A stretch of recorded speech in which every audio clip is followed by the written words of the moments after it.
It's finally happening. A number of Royal Caribbean COVID-19 cruise protocols are starting to erode, and I've got all the breaking details up next.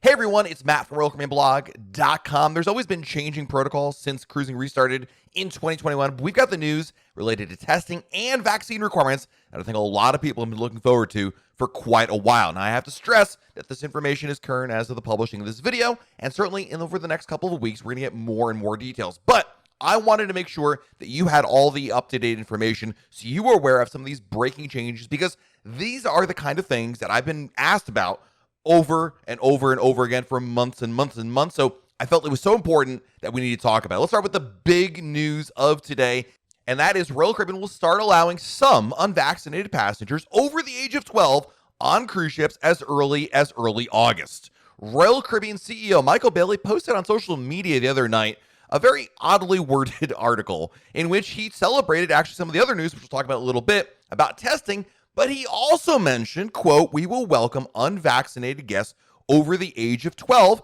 And also another quote, "Our ships will typically sail with 80% plus vaccinated guests on board." So this was in between some other things he was talking about, and it wasn't quite clear, and I wasn't quite certain what he meant by this. So I reached out to Royal Caribbean. We had a little back and forth here, but I finally got confirmation from a Royal Caribbean spokesperson that starting August 8th, 2022, Royal Caribbean will be transitioning so that they can welcome all guests on board their ships. Quote, "We'll maintain a high percentage of fully vaccinated guests on board our sailings, far above the general population. Vaccination testing requirements may vary by port of departure, ports of call, and age group. We're working through this with our destination partners," end quote. Now, we're going to get more information about this new policy beginning the week of August 1st. So look for more details there on RoyalCaribbeanBlog.com. But the confirmation is indeed the case that the Royal Caribbean cruise ships will be sailing with up to 20% unvaccinated population. This is up from the 15% that was already allowed. And most notably, unvaccinated adults can book the cruise without a exemption or any other special permission to go on there. Up until now, Royal Caribbean has only allowed unvaccinated guests under the age of 12 on board their ships. Now, again, there'll be more details the week of August 1st. If you have follow-up questions, what about this? What about that? What about that? I have no idea. I'm just sharing with you the news that's here. The other big news of this week related to COVID-19 policies is that Royal Caribbean is going to be dropping COVID-19 testing for vaccinated cruisers on shorter sailing. So, kind of in conjunction here, beginning August 8th, testing will be required for unvaccinated guests on all voyages.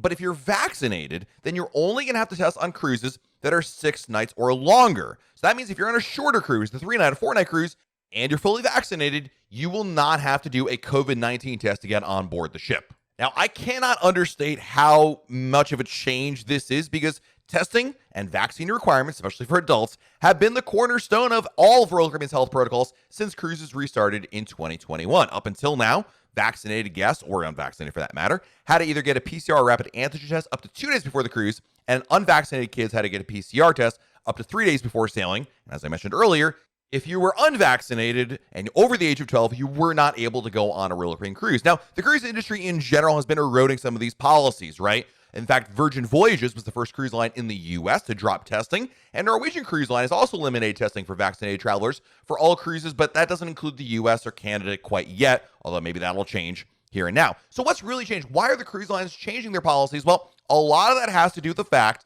that the CDC has changed their policy and their approach to cruising. In fact, the CDC ended its COVID-19 program for cruise ships, and as a result, basically what the CDC says to cruise lines are now recommendations, not requirements. So basically, the cruise industry is now being treated like every other facet of leisure travel out there, right? Whether we're talking about theme parks, casinos, or hotels, no matter where they are, they're allowed to craft their own COVID-19 policies. The same is true now for cruise ships, and we're starting to see the cruise lines starting to say, okay, let's see what happens. Let's start to play with this a little bit. This isn't quite dropping everything, but it's still a big deal because these protocols have kept a lot of other people from being able to enjoy a cruise for one reason or another. Royal Caribbean Group CEO Jason Liberty talked about this in yesterday's earnings call with investors and talked about the importance of getting more in line with other forms of travel. Quote, "We're continuing to adapt our protocols to align more closely with how the rest of society and other travel and leisure businesses are operating. This means that we're transitioning to the point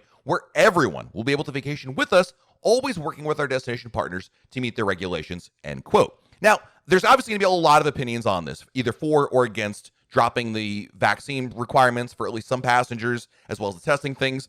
And I can see both sides of the fence on this. Number one, I think we all have to recognize that we here in 2022 are in a different state as it relates to COVID-19 compared to 2020. I'm not here to talk about, where COVID is or how deadly or not deadly it is, but I think we can all agree that the current variants are not nearly as deadly as the former variants, especially Alpha and Delta. Now, all that being said, of course, the cruise industry is always held to a different standard, especially by the media, right? When there are COVID cases on board a cruise ship, it gets way more attention than COVID cases in your kid's school, at Walmart, in your local town, etc. You kind of get the idea. It's a double standard, 100%, but it is the world that we live in, and this is the world the cruise ships operate in.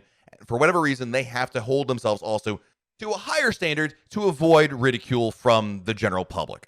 I'm not here to talk about, again, I think is definitely wrong, but that's a whole nother video for another day. So the good news is this is just phase one, and we'll see how this goes. I think Royal Caribbean is going to take this in short approach. This is why they're only dropping testing for short cruises, only allowing adults that are unvaccinated for up to 20% of the cruises. They're not dropping everything right away, but Mr. Liberty also mentioned during the call, quote, "We also anticipate in the not too distant future that pre-embarkation testing for longer voyages will be reduced," and then went on to say, "We're starting off here by doing the 5 days or less, and we're going to be looking at that. I think our expectation here, call it the next 45 days or so, and then following local requirements will be somewhat dictated with some of our destinations with testing requirements." So there's a lot more to come here. This is part one. It's a stepping stone.